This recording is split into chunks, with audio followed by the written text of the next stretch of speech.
Hola a todos, bienvenidos a una nueva edición de RetroMañía 2022 en esta ocasión. Y por fin retomamos el formato presencial del evento y aunque bueno, en esta ocasión hacemos una excepción porque la ocasión lo merecía, pues hacemos una charla online. Y en esta ocasión la charla, pues tenemos un invitado, yo creo que de excepción, muy capacitado y creemos que el más adecuado para hablarnos un poco de esa, entre comillas, vamos a decir, la rivalidad entre el Spectrum y el Commodore 64. La charla va a ser en inglés, pero habrá posibilidad de hacer preguntas en castellano, el que necesite, y las traduciremos al inglés, si no es necesario. So, welcome and hi everyone, here in RetroMañía 2022, again with the recovering from to an offline mode again, but here we have done an exception because the occasion deserves it, because we have a special guest to our talk that is Chris Smith, and he will talk us about the between double quotes, the rivalry between the ZX Spectrum and Commodore 64 that were born and created in the same year, but with different technical specifications. And I'm sure that Chris will enlighten us about those differences and tell us all about those machines. Okay, so Chris, welcome and thank you. So it's your turn. Thank you. Whenever you want. Thank you very much. I shall just start to screen share. There we go. So yes, hello everybody. So I'm going to take you through a little bit of an exploration of the ZX Spectrum and the Commodore 64 and how they're different and how they have together helped us form the IT industry that we have today. So a little bit about me. I had a ZX81 and ZX Spectrum back in the very early 80s, and I wrote a game for a company called Microgen, and I was writing another game for them before they went out of business.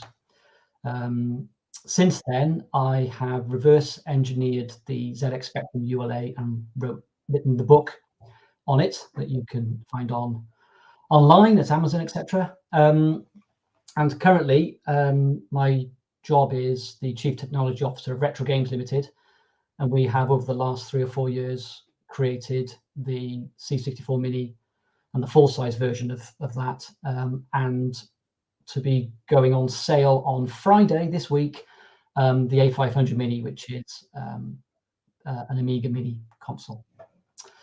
So let's start talking about the Commodore 64. So in 1981, MOS Technologies started to design a number of chips, next generation console chips, for a product they were going to do with a Japanese company. MOS Technology was owned by Commodore at that time, which meant that they could produce their own chips at a very low cost. So the staff at Commodore, even though they were trying to look at this new Japanese console, were a bit unhappy that with the line of products that Commodore had. So they pitched this idea to Jack Tramiel about the Commodore 64, or the VIC-40 as they called it. Jack insisted that it had 64K of memory, even though memory was expensive. He said it was going to get cheaper, so he insisted it had 64K of memory, and he started work on that in November 1981. It was finished in a demonstrable unit, though it didn't have all the I/O on it, for the CES show in Las Vegas in 1982, and it was priced at just under $600, which was incredible for the cost of the machine, really, given the capabilities of it. But that was all because of MOS Technologies being able to do the chips. And globally, it has got the world record for the highest selling home computer, with between 12 and 17 million units being sold. Now, the ZX Spectrum, that was a successor for the ZX81, and a few design decisions were made around that. Charla Sinclair wanted it to be, again, the cheapest computer that everybody could afford. So they used the same ULA technology they used in the ZX81 to reduce chip costs. They wanted to use the same Z80 Zilog processor so that they could use as much of the ZX81 ROM as they could, again, to save costs. And they developed it in about 6 months, and it was initially called the ZX82, but renamed it the ZX Spectrum. And it was released on the 23rd of April, 1982, so a few months after the Commodore 64 was announced, for £175 for the 48K version. And that was the highest selling home computer in the UK. But globally, like Spain, the EU, and especially in the Eastern Bloc, where it was a very popular clone computer. So yes, the popularity of these computers, there was a lot of turf warfare on schoolyards, a lot of rivalry between school children over whether the Commodore 64 or the ZX Spectrum was the best, which had the best games. But it's interesting to note that even though the Commodore was globally the most popular home computer of the time, around 30,000 games were produced for the ZX Spectrum, whereas only 10,000 for the Commodore 64. And there's kind of some reasons for that, which I'll get into in a moment. In the Commodore 64, the games for that were mostly produced by bigger software companies in the US, whereas the ZX Spectrum software was very much produced by startup indie companies in the UK. A lot of new companies forming around that.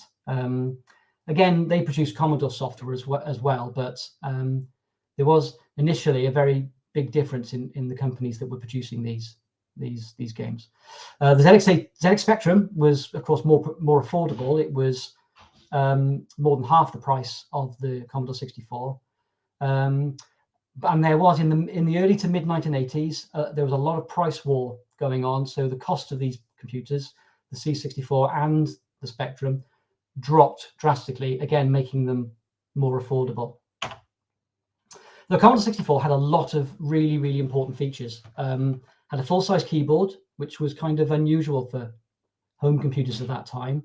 It had a full 64K of memory, 20K of ROM, and it had quite a good video resolution of 300 by 200. Or should that be 320 by 200? 16 colors. It had TV, RF, or composite video output. It had hardware sprites, up to 8, which you could manipulate to get more, but generally 8. Really uniquely for any computer, it had a 3-channel synthesizer chip, which was unheard of before and since, really. It had a serial and parallel port, a cartridge slot, a dataset port, 2 joystick ports. I mean, it really had a lot of features. Downside, though, it had rather a restrictive BASIC that was quite difficult to use. It had no graphics commands and had no sound commands, as well as some other missing features, because the idea was that if you owned a Commodore 64, you would buy pre-created software for it.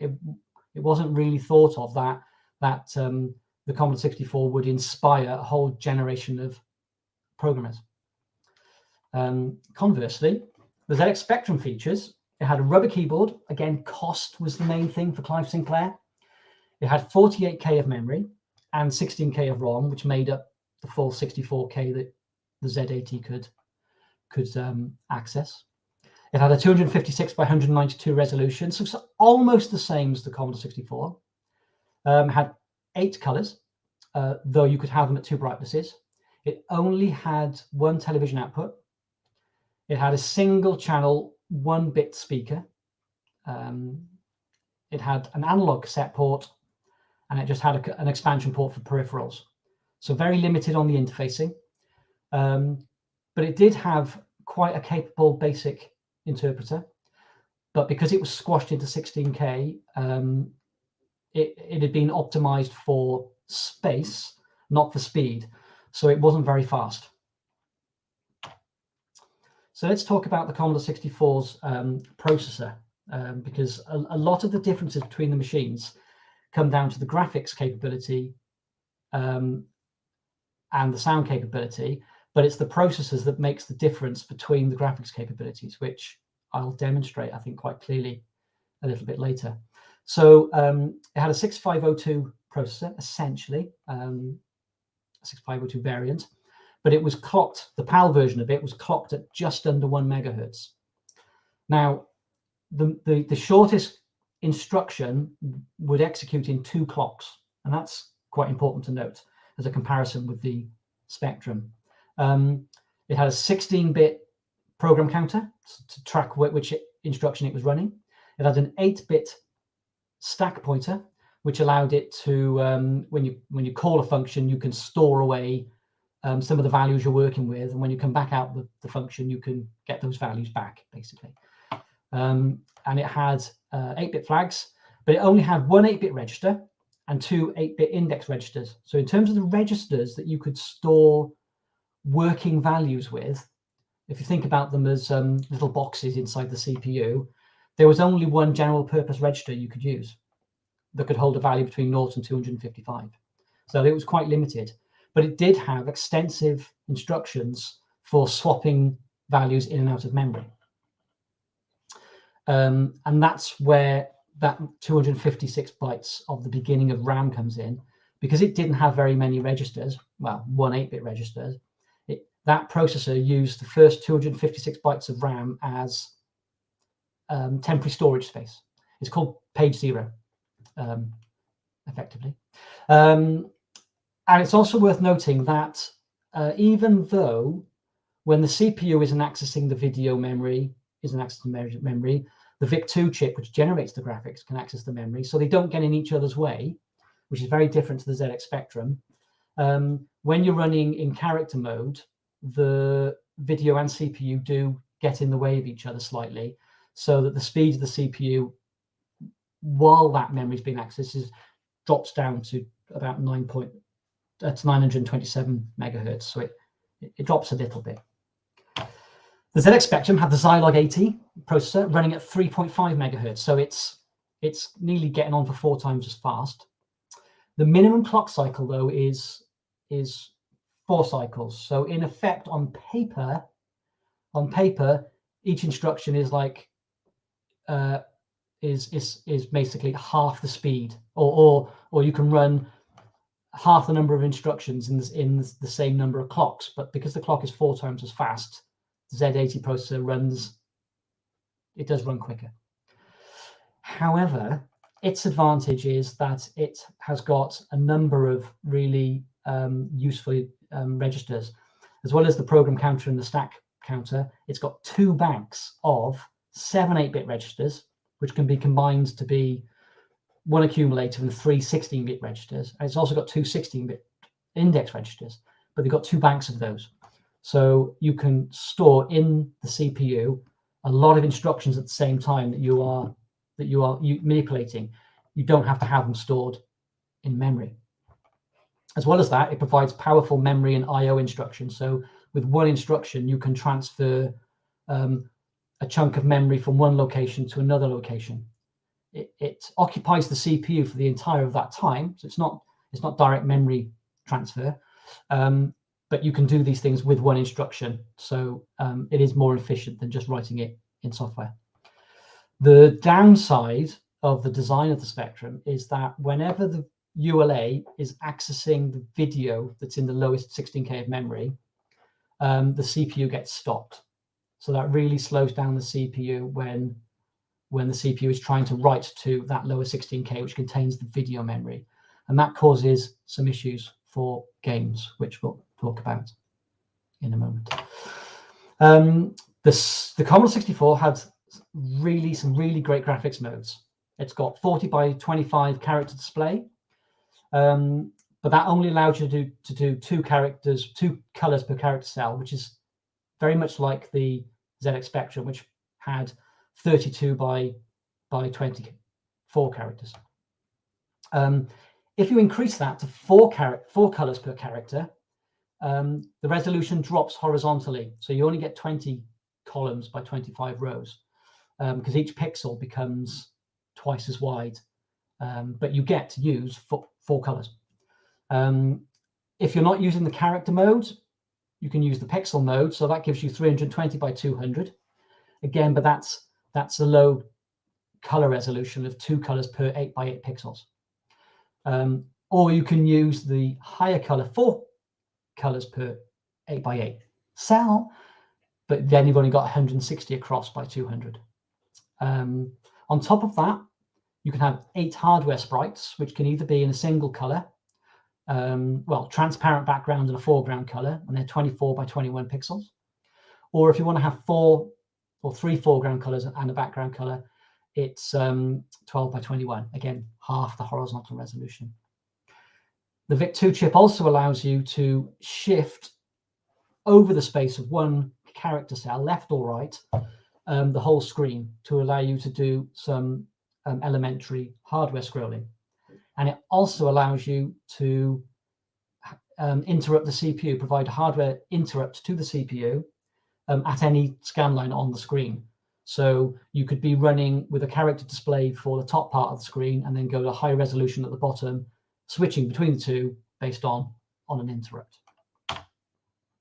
So here's an example of the video resolutions that you can find on the Commodore 64. This is Turrican 2, and as I want to point out, you have if you look at that blue background, you can see the pixels are square.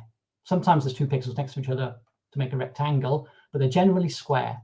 And the same as the magenta or the pink part, that's also square pixels. And that's because it's using the high resolution 320 by 200 display, but you only get 2 colors per character, the foreground color and the background color. To the right-hand side, you can see that the pixels they're stretched. They're basically 2 pixels wide. And that's because the screen is using, in that area, it's using the 4 color per character mode, but because it's got to fetch more colors, it can generate fewer pixels. So you get, each pixel is a rectangle. It's twice as wide as the 2 color mode. And then you've got a low resolution sprite. In fact, that's 2 sprites on top of each other.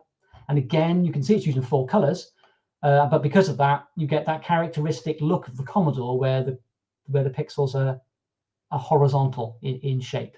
That's a very iconic look that you see for the Commodore.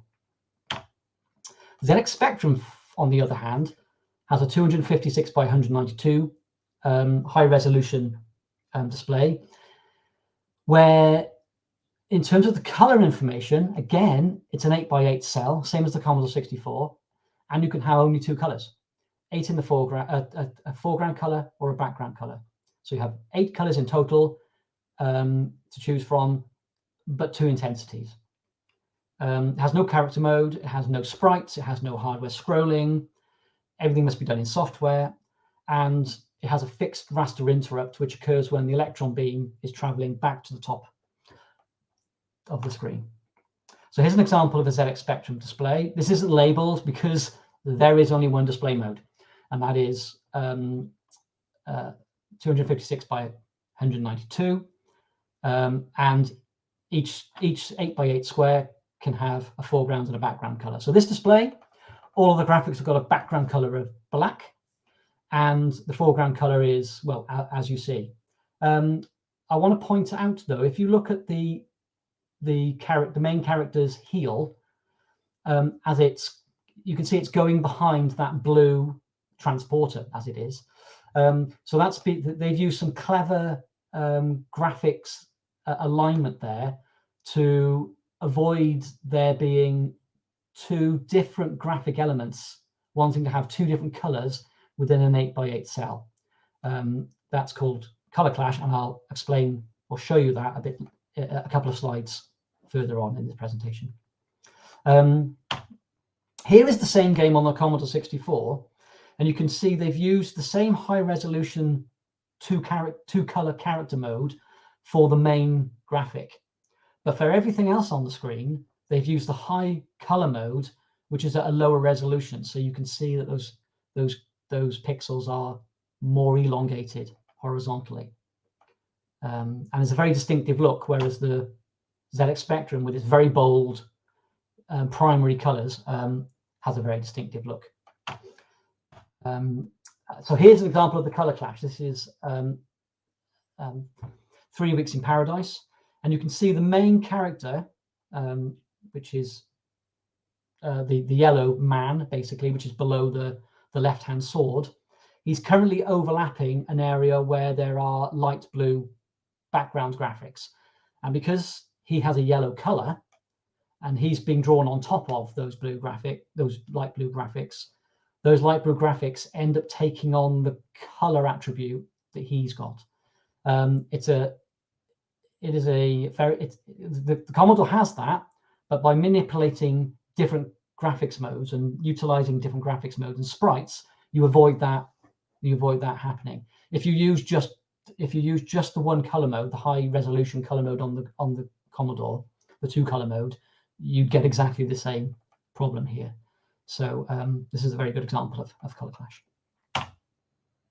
So yeah, this is what I've just said. So if you use the same color mode on the 64, you will get that color clash, but you don't see it because programmers had all the other modes that they could use and use at the same time to avoid that happening. So I'm going to show you a little code example which will illustrate the difference between what the CPU can do and what the graphics hardware can do on both computers. So this code example is very simple. We're going to take two numbers in two registers, add them together, and put the result on the screen. So the Commodore 64. So it hasn't got very many registers. So if you want to simulate a register, or if you want to have lots of working numbers, you have to use the 0 page. So if you look on the left-hand side, the first thing this program does, this is in pseudocode. It's not directly in 6502 assembly. So it makes it easier to put in a presentation for you to understand. So we load the accumulator register with the value 3, and then we store that in location 0 in page 0.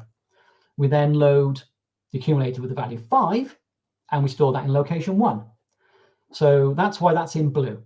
And the red content on this screen is where there's been a memory operation, because that's kind of significant. Once we've got those values set up, we can add them together. So the accumulator gets loaded with the value from 0 page 0. And then we are on the top of the right-hand column, we add the contents of 0 page 1 to A. So that's basically taking the value of 3 out of memory, adding the value of 5 out of memory, and putting that and keeping that in A. So the value of A will be 8. We then add the value of 48 to the value in A. The reason for that is when you're looking up a sequence of characters in the character ROM, the 8th character, the 48th character is character 0. The 49th character is 1, the 50th character is 2, and so on up to character 9, which is 57. And that's the data, the display data for 0 and 1 and 2 and 3. So that adding 48 to our value of 8 will give us the character 8 in the character ROM. It's just a simple lookup. We then make sure that Y is empty, which is the index register, and then we use the index instruction to store the value of A, which is 56, and that's the code for the value. That's the code for character 8. We store that at the hexadecimal address 400, which is decimal 1024. which is the first character value or the first character slot on the Commodore 64 screen.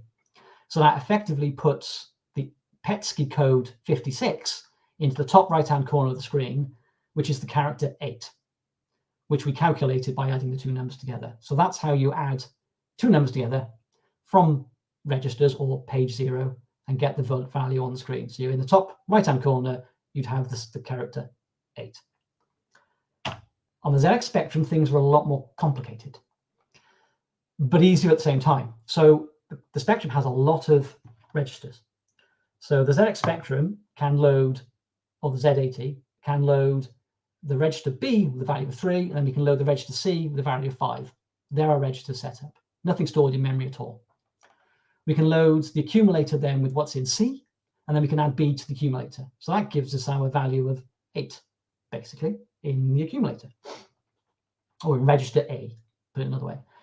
The same again for the ASCII code. The ASCII code and the PESCI codes are basically the same. So we add 48 to it, which gives us 56, which is the 56th character in the ROM for the characters in the Spectrum. And that 56th character is the 8 rows, is the start of the 8 pixel rows that define the character 8. So to get that on the screen, we've now got to do some work because there's no hardware support for putting characters on the screen in the Spectrum. So we're going to put the character 8 in the top right-hand corner, same as the Commodore 64. And the address of the top right-hand corner of the display is 16384 in decimal, or 4000 or 4000 in hex. So we load that into the accumulator, into the HL register pair, sorry. We then load the high address of the DE pair with the start of the ROM that contains the character data. So we've got the HL pointing top of the screen here. We've got D pointing at the start of the character ROM. And then we load the E register, which is the second part of the register pair, with the value of 56 from the accumulator. So now we've got DE pointing at the character 8 in the character ROM. We've got HL pointing at the top of the screen. And then we literally just loop around the 8 rows, the 8 consecutive bytes for the character 8 in memory. And we deposit them on the first, the second, the third, the fourth, and the 8th row on the screen. We have to do it manually. And that's those lines in red, which are basically doing the transfer while it goes around that loop 8 times for the 8 lines. So there's more work.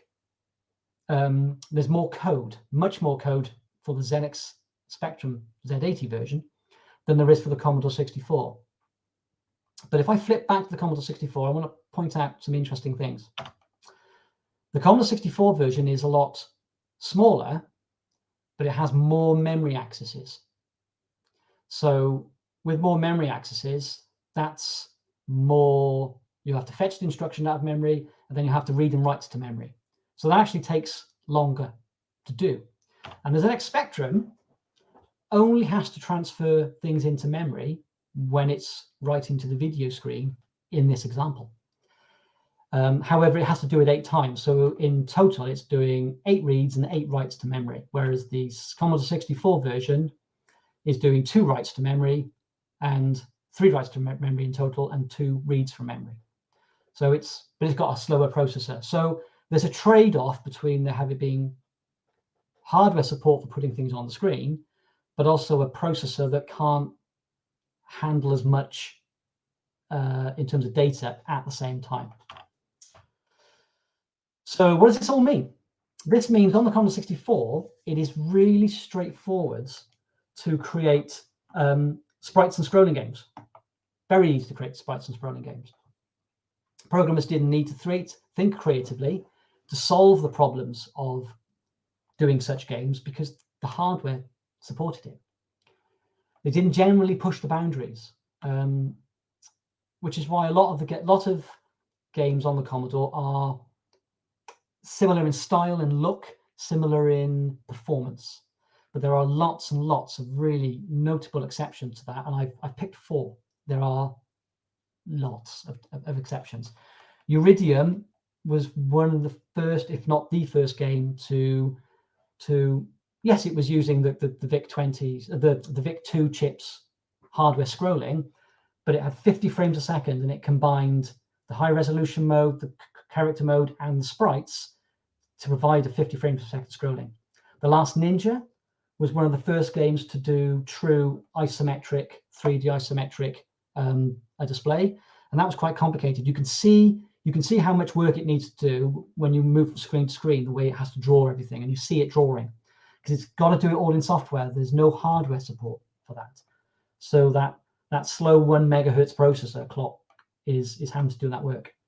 Armalite pushes sprites to the limit in terms of the number it can have on the screen. As with Turrican 2, it mixes and matches all the video modes, and it's a really fast scrolling game. You know, they're all best of breed on the Commodore 64. The Spectrum, every game had to push boundaries. You had to, if you wanted to put something on the screen, you had to write the code to do it. And because writing to the video screen was heavily contended, when the ULA chip was updating the screen, it stopped the processor.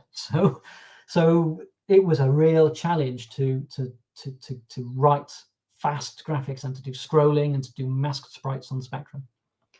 And there's an excellent quote by Jonathan Smith, who wrote Cobra and Greenberry and lots of other really groundbreaking games. When asked about the Spectrum and why he likes the Spectrum over any other platform, he said, "There's nothing to work with, so you are free. It sorted out the men from the boys programming wise. You had to put the effort in." And I think that is, in a way, explains why there are so many more games for the ZX Spectrum. It was a more creative machine to program for. You had to think about it. It was inviting. You had to think about it, and you could push the boundaries. Whereas if you wanted to do something different on the Commodore 64, the hardware wanted to do it for you, and it wanted to do it its way because you can't change the hardware. So if you wanted to get around that, you really had to push hard. And I think that limited a lot of development on the Commodore 64. Whereas on the Spectrum, it was really the processor speed slowed things down really, and the contention. So yeah. So a quick comparison there. The Spectrum had a faster and more flexible CPU, so it could support a wider range of game styles because you could do more with the CPU.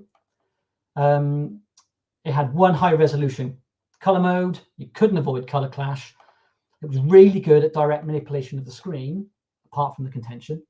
It wasn't very good at scrolling because to move the whole screen, you had to redraw the whole screen just to move it by 1 pixel. And that was very difficult to do in 1 frame. Whereas the Commodore 64 had hardware supported graphics. I mean, brilliant. So it could do certain styles of game really well, but it wasn't so good at doing others, like Night Law, for instance, a proper 3D isometric, where you really had to do everything with the CPU. Mixing graphic styles and using lower resolution graphics modes avoided the color clash. So it was great at sprites and scrolling. It wasn't so great at graphics manipulation, direct graphics manipulation. Sound. Now, this is an area where the Commodore 64 really shines, and the ZX Spectrum, well, it doesn't. I mean, the Commodore had a real synthesizer chip by Bob Yanis. It was phenomenally better than anything that was out there on the market, and it was only a fraction of what Bob had actually designed for the Commodore 64. Whereas the Spectrum's got a single 1-bit speaker. So I will play you some examples in this as well. I'll keep them short. I don't know how loud the volume's going to be, so apologies straight off on that. So Rob Yanis designed a 3 oscillator chip that had a variable duty, which means you could, if you think of it as square wave, you could change the ons and the widths of the ons and the off pulses. It could do sawtooth, it could do triangle waves, and it could do pseudo random noise. You could have ADSR envelopes, which is you could define the attack of the sound, how much it decayed, how long it sustained for, and then how slowly it released then down to 0. Plus, it had an analog filter, so you could change the frequency response of the output. Because it was a dedicated chip to do the sound, the CPU could be doing other things. So you could play music. Though the CPU had to play the music, it didn't take much to send each note to the SID chip, and then SID chip would just play it. So you could be playing music while loading a game off cassette. And as I've said previously, it was the only home computer with a synthesizer chip. So here's an example of Commando, a track written by Rob Hubbard, which is renowned as being one of the most excellent songs, really. So I'll play a few seconds of Commando for you.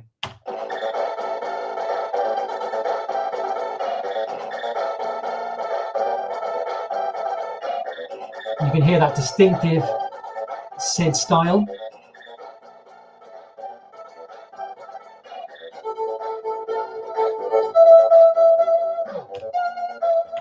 So yeah, so that's that's the SID chip, and it's very, very distinctive in its sound. But the variety of tones that you could make, which was exploited by people like Rob Hubbard, by dynamically changing the SID registers as it was playing sound, was like phenomenal. The ZX Spectrum, on the other hand, had a single pin on its ULA that could either be on or off. It wasn't analog, it was 5 volts or 0 volts. And there was a speaker connected to that effectively through a little transistor. So you could, by turning that pin on, the speaker would go up, and if you turn the pin off, the speaker would go down. And as supplied, the ZX Spectrum only made beeps, single tones out of a table of frequencies, and the CPU, while it was creating that noise, it's the CPU that was turning the pin on and off to produce a single tone. However, as the years went on, clever developers realized that if in software they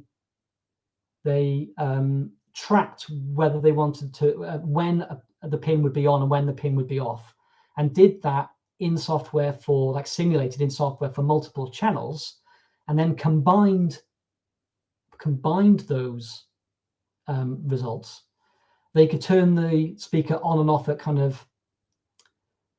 they could generate multiple channels basically by merging in software the effect of turning the pin on at different rates. And it was quite complicated to do, and it took a lot of CPU power to do that. And so you were able to, and the early versions just had 2 channels. Then later on, they had like 4 channels and even 5 channels. Now there's a marked difference between a 4-channel and a 5-channel in terms of the tone. And I've got 2 examples to show you now. One is Trantos, which is a 4-channel tune. David Whittaker wrote this piece, and it's quite loud. It's like full volume for the notes, but you can hear that there's very much more synthesized kind of sound to them. And then the next track I'll go straight into is Agent X, which is by the Folin brothers. That's a 5-channel piece of audio, but that really does lower the volume, and it is very much more raspy and quieter. But the quality, again, what it's doing under the scenes is again merging multiple channels together. So first of all, Trantos.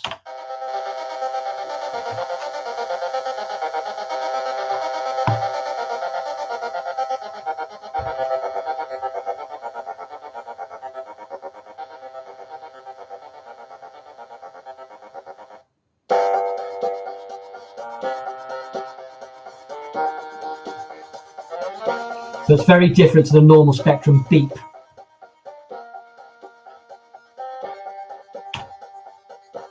And then this is Agent X, and you can hear it's very much more buzzy, but there's so much going on.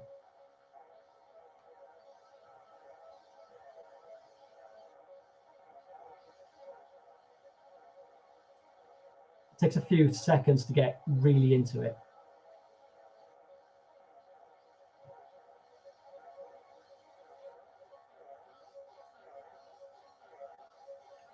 So as you can tell, it's almost sampled quality. I think I'll stop that there. It's a bit buzzy. Yeah, so that audio is almost sampled quality.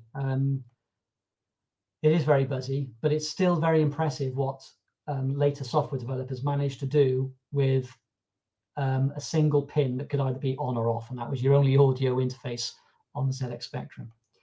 Talking of interfaces, this is again somewhere where the Commodore 64 was very much ahead of the ZX Spectrum. But of course, the Commodore was nearly $600 when it sort of came out, as opposed to the 170 odd pounds of the ZX Spectrum. There were 6 interfaces on the Commodore 64. You've got the serial and parallel ports, you've got the joystick ports, you've got the expansion port, and you've got the video port and cartridge port. So there's 6 ports on there. However, to do anything useful with it out of the box, you still need to buy a data set, which is basically a proprietary cassette recorder, or a floppy disk drive, which was about $220 or $399 back in the day. The ZX Spectrum had just as an expansion port and a cassette deck interface. You had to provide your own cassette recorder, but not being proprietary, you could get one for about £15. So the Commodore 64 disk drive connected to the serial port, which is an IEEE 448 serial port. But they maintained compatibility with the old 1540 disk drive, which meant it had a really slow data rate of basically about 300 bytes a second. So it was for 170 kilobytes capacity floppy disk of 35 tracks. It was about 10 minutes to read the whole disk, which was very slow.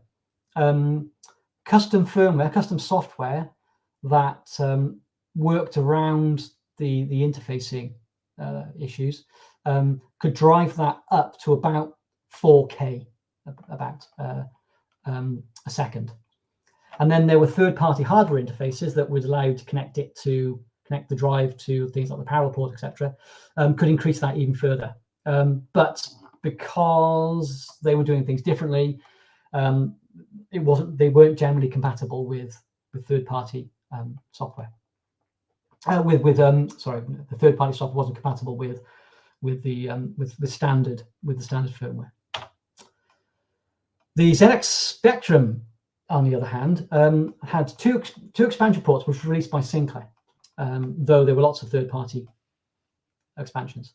The first one was Interface 1, which was released in 1983 at £50, effectively, which provided microdrive, RS-232, and LAN connectivity. You had to buy the microdrives, and they were again around about the £40 mark. So the whole thing you could get with one microdrive about £80. The microdrive was a continuous loop of tape that could store 85K of storage, and it had quite a decent transfer rate once it started transferring of about 15K a second. The RS-232 interface supported printers and modems, and there was a proprietary LAN which would allow you to connect up to 64 ZX Spectrums. So that interface brought the Spectrum towards the sort of things that the interfaces that the Commodore 64 could provide. There was also, my slide's gone a bit wonky there, but never mind. The Interface 2, which plugged into the back of that, or you could plug it, you didn't need the Interface 1, you could just have this, which provided for £20 2 joysticks slots, a cartridge slot, and a pass-through expansion slot would only allow you to plug in the ZX printer. The cartridges themselves were about £14.95, £15.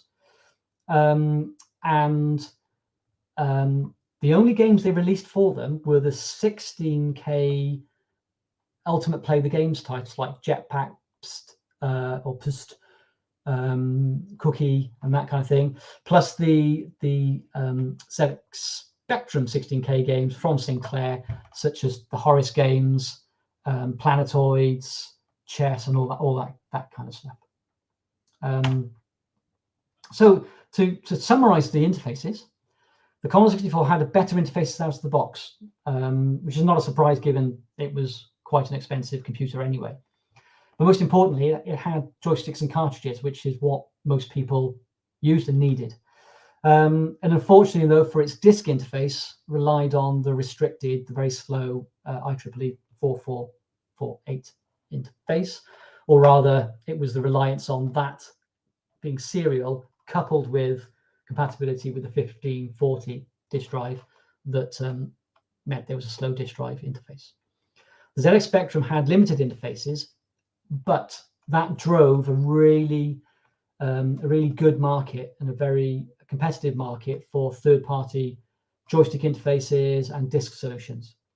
There were some intercompatibilities, especially around the disk solutions, but the performance of them was very, very good. They were, of the fastest kind of out there, really. So overall, on the ZX Spectrum and the Commodore 64 comparison, there is no real winner. I'm passionate about the Spectrum because it's the computer I had, but I'm totally fond of the Commodore 64, which is what my best friend had, and we had great fun basically setting them both up side by side and playing the strongest games on each one without getting into any fights about it. Basically, they did what they did, and they did things differently, and that is something that is a testimony basically to the strength of the programmers that worked on them.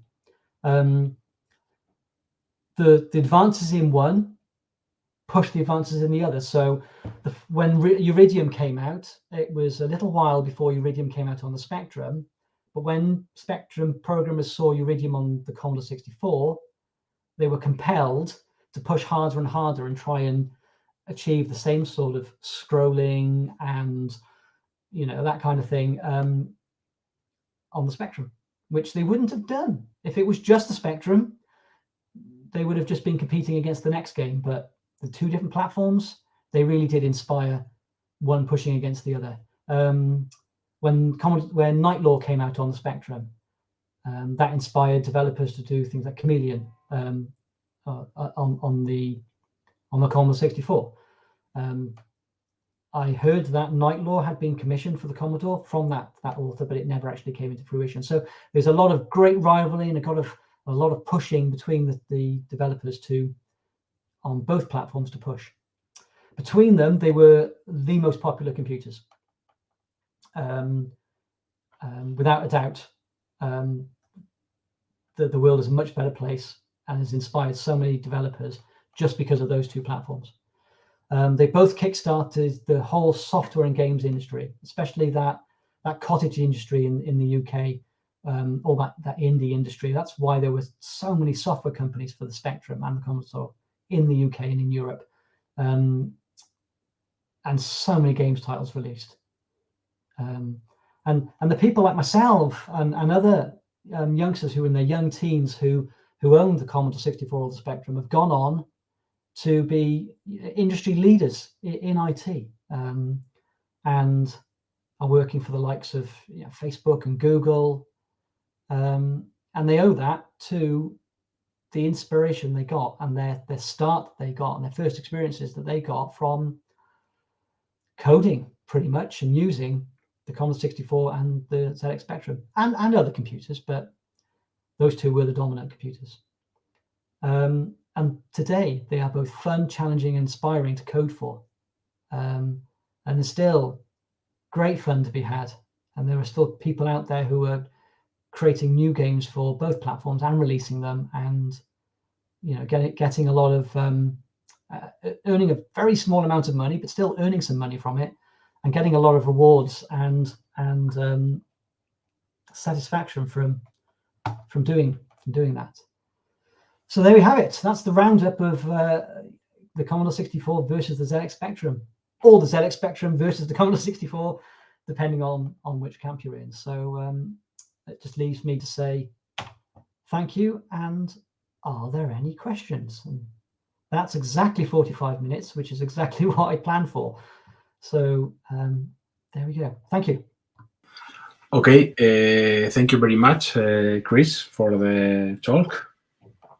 Very, very interesting and very, very thorough. A very talk about the differences between the two machines.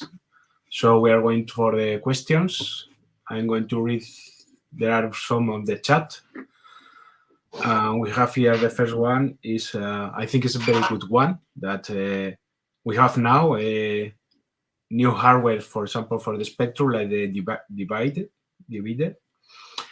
And what do you think that today, with all the most powerful of the two now, with the new hardware maybe or something to develop today of both machines? Yeah. So if you're keeping if you're not talking about the Spectrum Next or that kind of thing, if you're just staying with well, okay, so there's the 128K Spectrum as well, which I don't know if that necessarily improves things, but if you keep things to the 48K Spectrum and the 64K Commodore 64,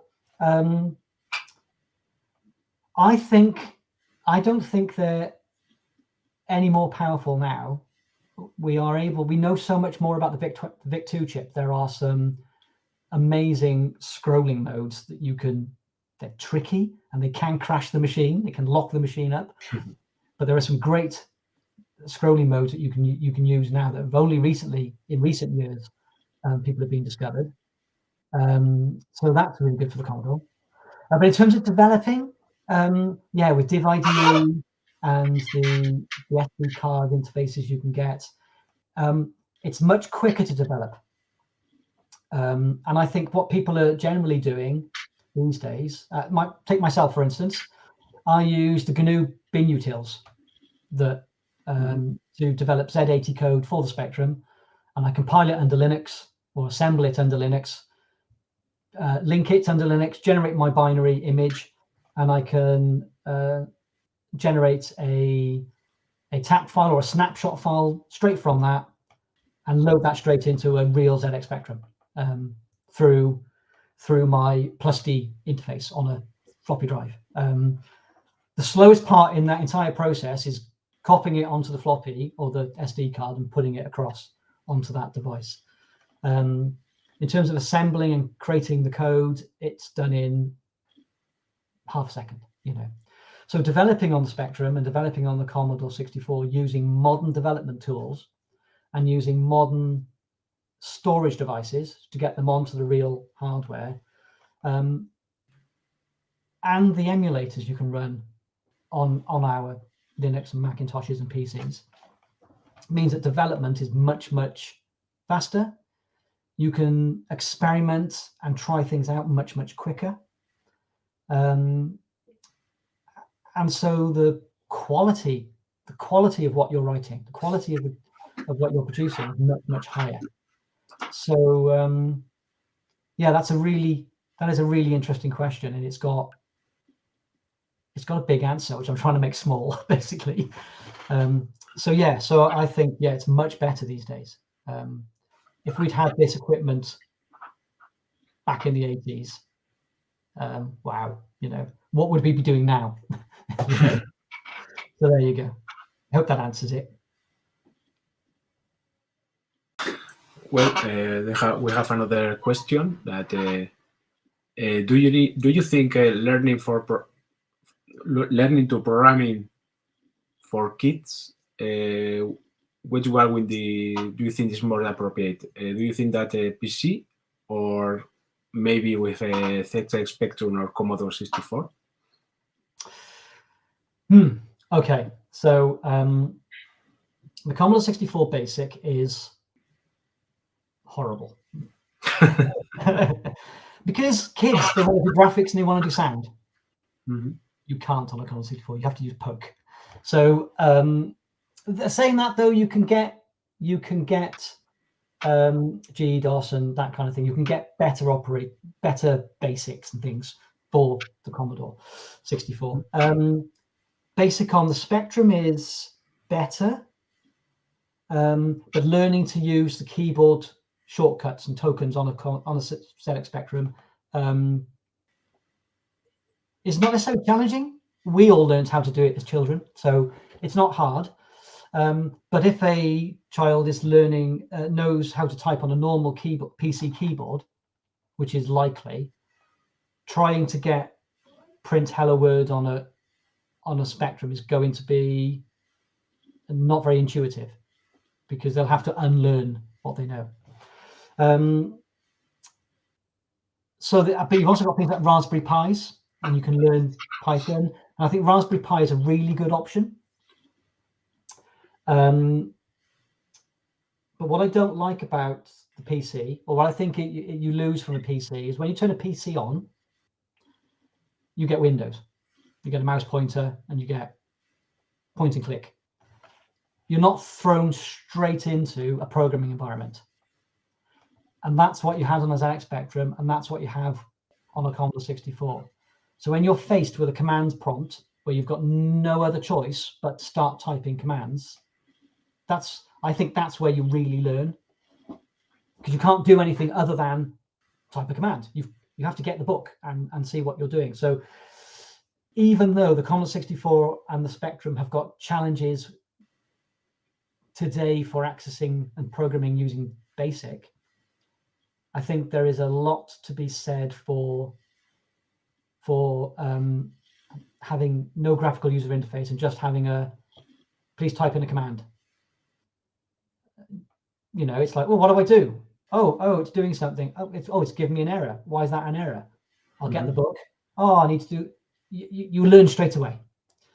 I don't know whether it's the best for modern people, but you can't help but learn, and it's hard and challenging. So why not? There you are. That's my answer.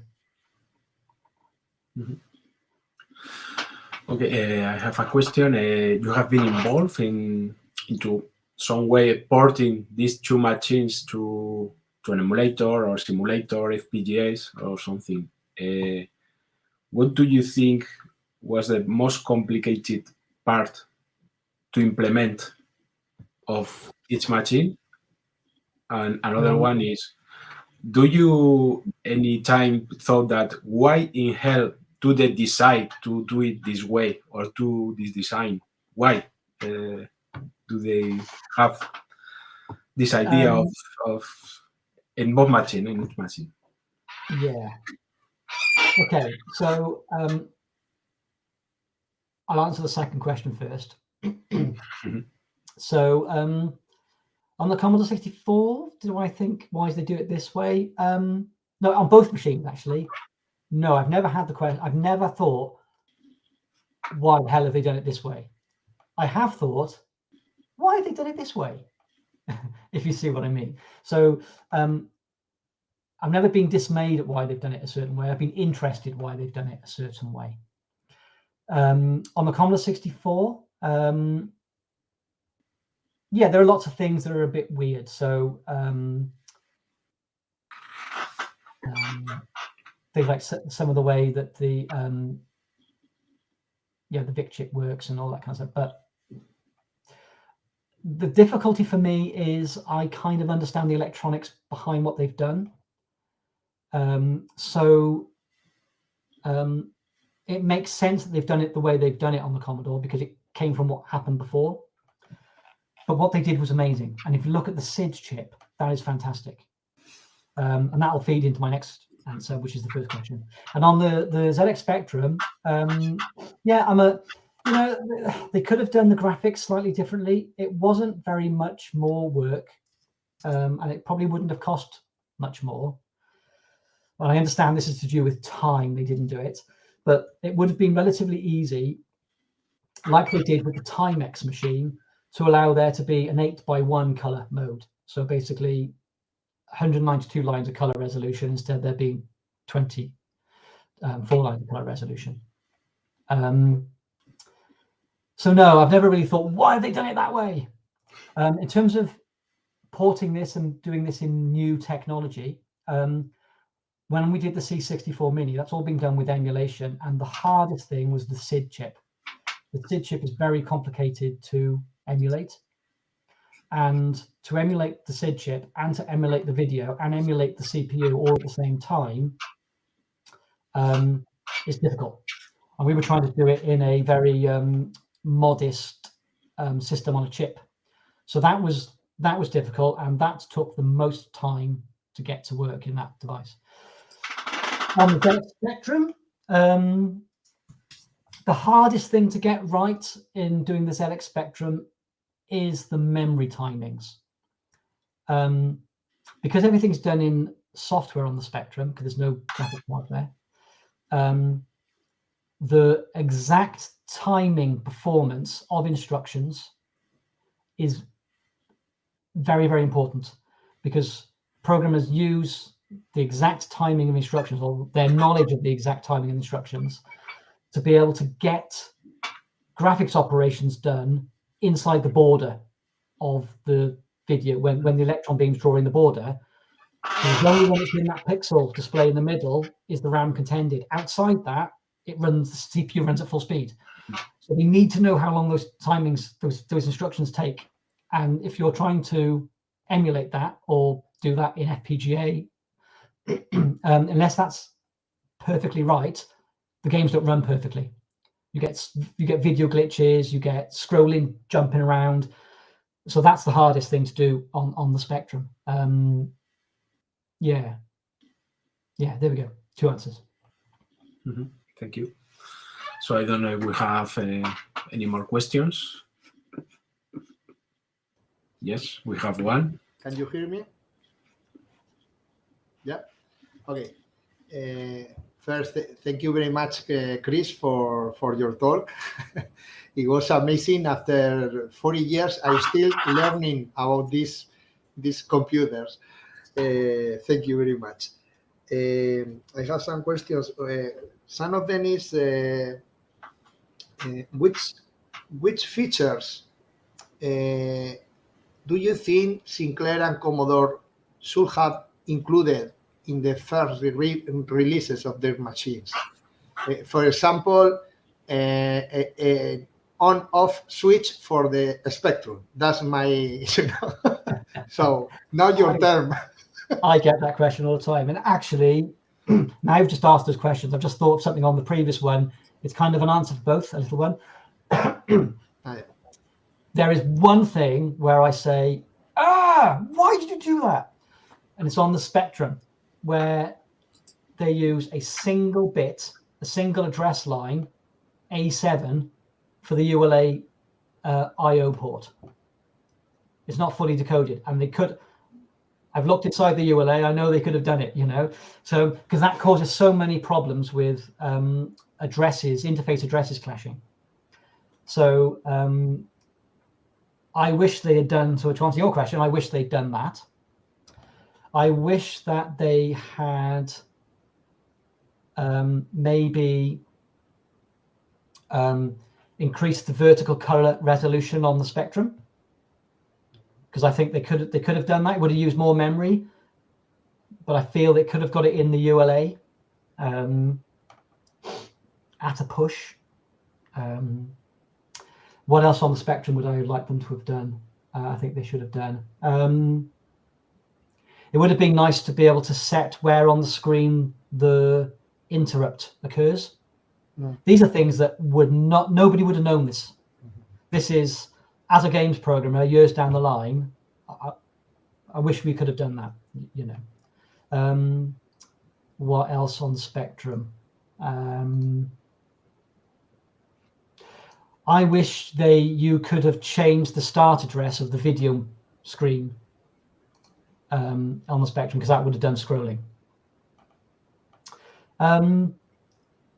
And I wish they would have had several voltage levels for the speaker.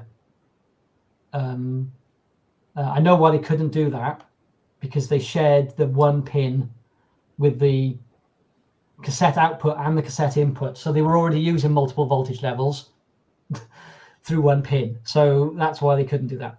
On the Commodore 64, what would I wish they would do on the Commodore 64? So that's not my main machine. I don't know as much about that as I do the Spectrum. But on the Commodore 64, I think, what would they have been like to be able to have done? Maybe a different set of screen resolutions, colors, or something like that. Because yeah, it's to me, a mess. I don't know.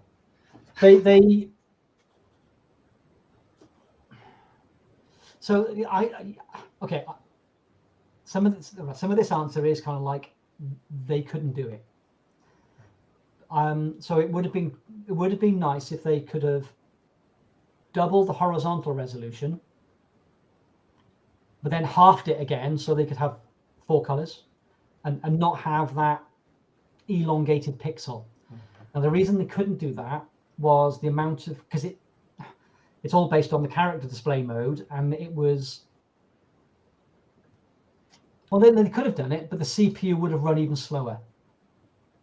So the VIC-2 chip has to stop the CPU briefly while it fetches ahead some of the character information. And if they had implemented that mode, I think the CPU, there wouldn't be enough time to fetch the data for the next row, etc. You know, without interrupting the CPU. Would I have wanted a power switch on the Spectrum? Yes.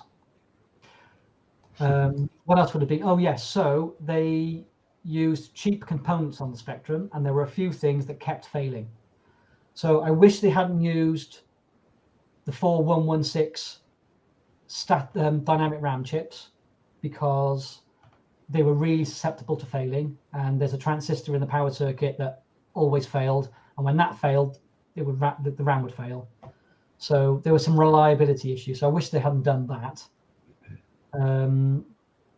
Commodore 64, yeah, I wish they'd used a parallel port for the disk drive interface, because it was really slow. It was slower than the micro drive on the Spectrum. You know, it was slower. It was almost as slow as cassette.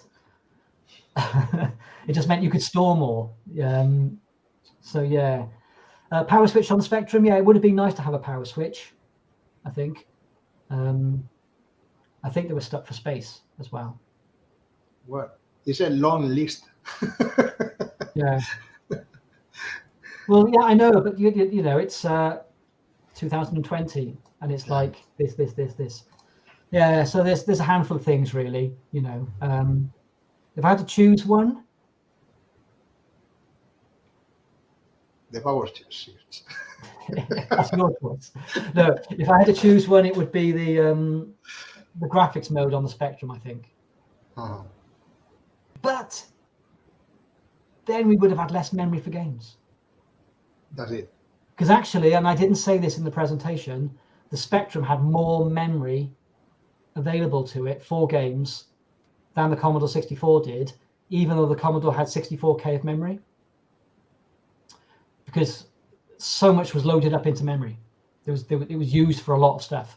Whereas on the Spectrum, it wasn't. Everything was free. So when I saw the patent of the you know the screen structure of Sinclair about the Spectrum, I was shocked, because I thought they're proud or something that seems like a luck, but they give the memory. I mean, they give the free memory from the programmers. That's true. Well, yeah. I have another question. Someone asked about the difference of both machines concerning learning to programming. But my question is about programming in machine code in both machines. I know the CPUs are different, but concerning games, you have sound, you have graphics, and so on. But what about programming in machine code for, you know, another kind of programs like word processor or whatever, where multimedia is not important. Okay. What do you think both machines is better in that kind of applications? Programming, but not concerning about basic programming. No, about so ignoring sound, ignoring that's it. Graphics. That's it. Yeah. So what you're asking basically is a comparison of the Z80 and the 6502, essentially, the CPUs. So the smallest instruction on the Z80 is 4 clocks.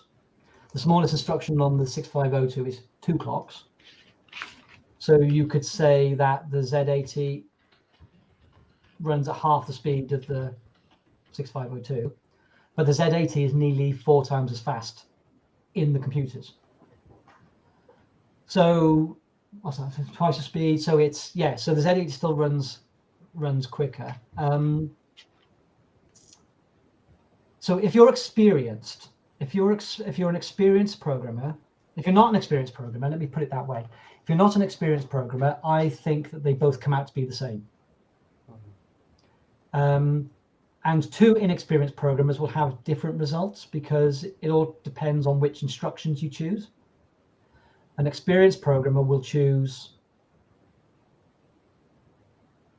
will be able to choose the instructions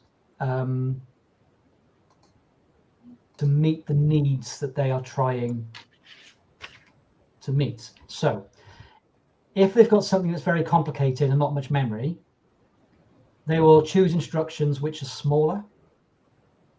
They might run slower, and their algorithms might run slower, but they'll choose smaller instructions. If they want speed, they'll carefully choose the instructions that will manipulate things. And in that case, I think that the Z80 is faster because it's got more registers and 2 banks of registers. So if you are doing a lot of calculations, you could have lots of intermediate results in the Z80 inside the chip, whereas on the Commodore, on the 6502, you've got to store them in memory, and store them in memory takes more instructions. It takes more clock cycles, and memory is slower. Also, that takes time. So it's difficult to theoretically, hypothetically, do a side-by-side comparison. But I would say, as I said in the presentation, the Z80 is a more powerful, flexible chip.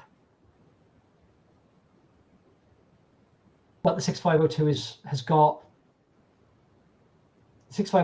256 page 0 8-bit locations it can use, and all of them can be accessed at the same speed. Whereas the Z80 has got 2 banks of 3 16-bit registers and 2 index registers.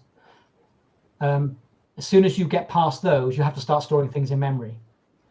So if you've got a lot of values that you need to be juggling around in, the 6502 is much better because there's no penalty for having 256 8-bit values. They're all the same. But the Z80, now you start having to put things out into memory and it's not as fast. So that's the long answer. The short answer is, it depends what you're doing. Of course. Thank you. It's difficult. They're not the same. They've got lots of strengths and weaknesses.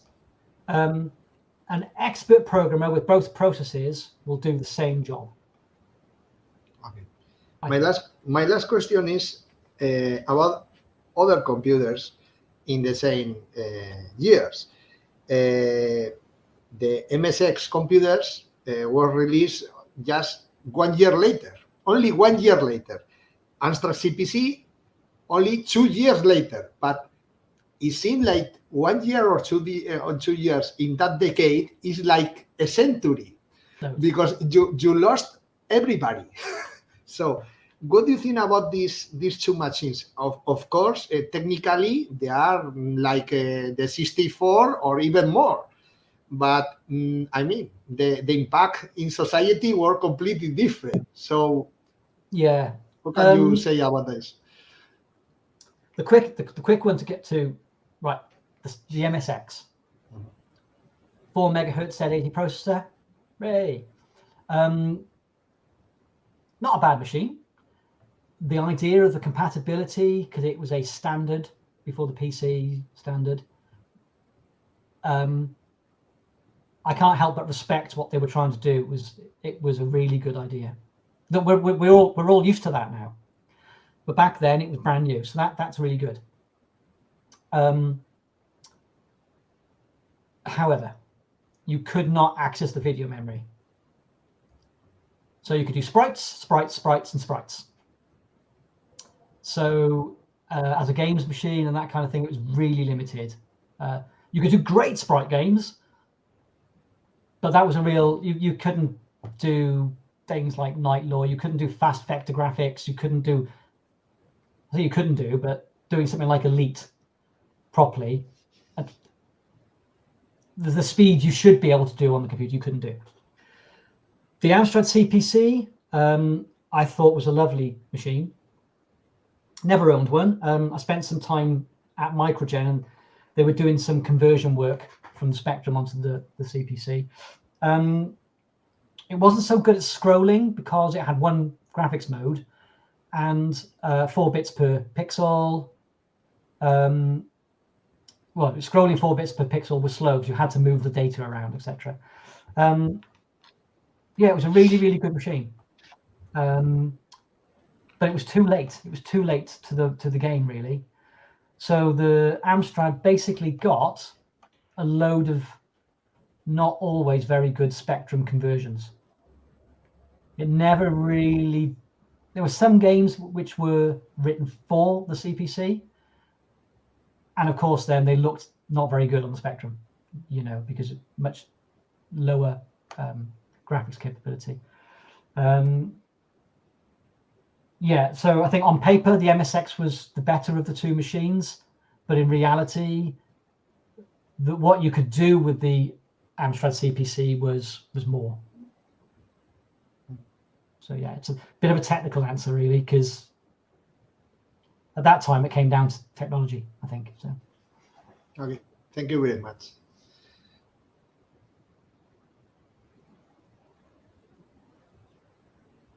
For saying you goodbye, one quick last question about you. What are you on now? Future projects with Spectrum, Commodore, or another vintage computer or console that you have, that you can unveil us here? So currently the Amiga Mini, the A500 Mini, is taking up loads of my time. There's always things to do. So we're looking at, well, we've already established, I think, a reputation for after sales customer support with our products. So we've done and produced lots of firmware upgrades for the C64 range of mini consoles and the full size that we've done. We're going to do the same thing if we can with the A500 Mini. So we're doing some work on that at the moment. Future projects, well, yes. What can I say about future projects? We'd like to do a full-size version of the A500. It probably won't be an A500 case because that's quite a big case, but a keyboard version of that computer, like we did with the C64, we would like to do. It is difficult to know how commercially viable doing that is. So we found that doing the C64 Mini first gave us a lot of connection with the customers, and we were able to see whether or not there was a market for the full size, and there was for that. And we have people now using the full size C64 for as their primary development machine instead of using their old Commodore 64, because it's really easy they can use all the software they were using, and they can store directly onto USB stick. It's more reliable, doesn't crash, and they can plug it into a monitor, into a modern monitor. So yeah, we'd like to do that with the A500, the full-size version. The difficult bit is creating the keyboard. The keyboard is it's very expensive, and it's very custom. So we have to create steel molds for all the custom plastics and things. So it takes a lot of time and a lot of money. So we need to be sure. We need to be sure about that. So that's basically what we're looking at. Hopefully, after that, yeah, I don't know what we're going to do next. Really, that's the main thing. I think we're going to take a little bit of a.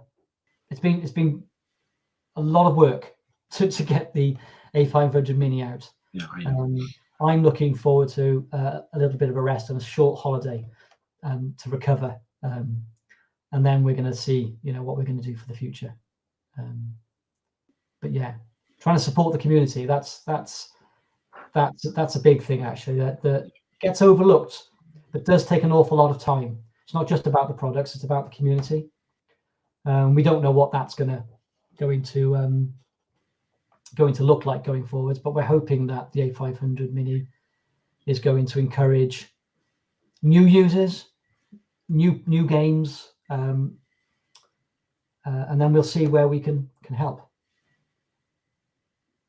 Okay. Wow. That's all. And so we can end this talk. Thank you very much. As I said at the beginning of the talk, I think that you were most suitable person for this talk, because you have been dealing with both worlds of the computers, of those computers. So thank you very much, and good luck in your projects and your future developments. Yeah, thank you. So good luck to you guys. Big applause here. Y bueno, seguimos con RetroMañía 2022. Hoy es el primer día, todavía quedan 4 días de disfrute de actividades, de torneos, de otras charlas. Habrá un retroconciertazo ya para finiquitar el evento, habrá un retroconciertazo al final, y ya todas estas actividades ya serán de modo presencial, sobre todo, pero las charlas y el retroconciertazo se emitirán también online, así que os esperamos que nos visitéis en el edificio Ada Byron en la Universidad de Zaragoza, en el campus Río Ebro, pues de lunes a viernes. Hoy ya, si tenéis que correr mucho hoy para venir, pero todavía podéis venir hasta las 9, y estaremos abiertos en el horario 10 de la mañana a 9 de la noche, y bueno, allí tenéis de todo para disfrutar. Así que os esperamos en el campus Río Ebro. Muchas gracias a todos por atender y hasta la próxima. Hasta luego.